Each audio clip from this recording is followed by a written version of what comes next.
L-Università ta' Malta u l-Ministeru tal-Ġustizzja u l-Kultura iffirmaw ftehim sabiex jaħdmu sħab sabiex jiżdiedu aktar siti Maltin u Għawdxin fuq il-lista tal-Wirt Dinji tal-UNESCO.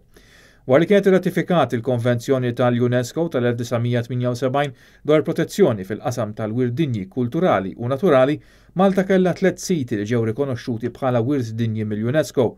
Dawn huma il-Belt Valletta, it-tempji megalitiċi u l-ipoġġew ta' ħalsa Flini.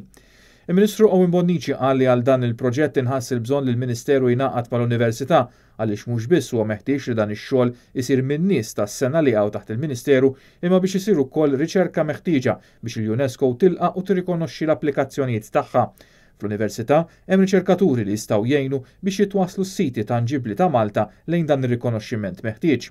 Anthony Paċ, konsulent ewlieni f'din il-ħidma sħab, jispjega l-għanijiet tagħha. Il-proġett ħajkun intiż biex Malta iżżid ikollha kandidati biex jiżdiedu siti fuq il-lista tal-World Heritage tal-Wirt Dinji tal-UNESCO. Dan huwa proċess twil u kompless ukoll.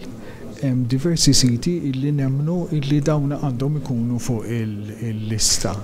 U qal din il-ħidma trid tinkludi wkoll sorveljanza sabiex il-pressjoni ta' ċertu żvilupp mod partikolari dak ta' bini għoli ma jarraqx il-ħidma u ma jipperikolax iċ-ċans li iktar siti jkunu dikjarati bħala wirt kulturali dinji. Aħna se nkunu involuti wkoll bil-forsi konna nitkellmu mal-Planning Authority il għaliex meta aħna se nresqu il-candidate properties ta' Malta daw se jistaqsuna UNESCO u l-ICOMOS għal buffer zones, protective zones, daw kollha jridu jkunu delineati fil-applikazzjonijiet, fid-dossier.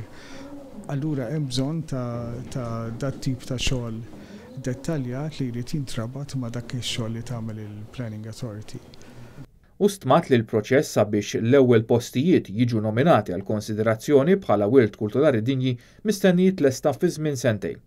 Ftehim kien iffirmat mir-rettur tal-Università ta' Malta, il-Professur Alfred Vella, u mis-Segretarju Permanenti Johan Galja fl-isem il-Ministeru għall-Ġustizzja, Kultura u Gvern Lokali.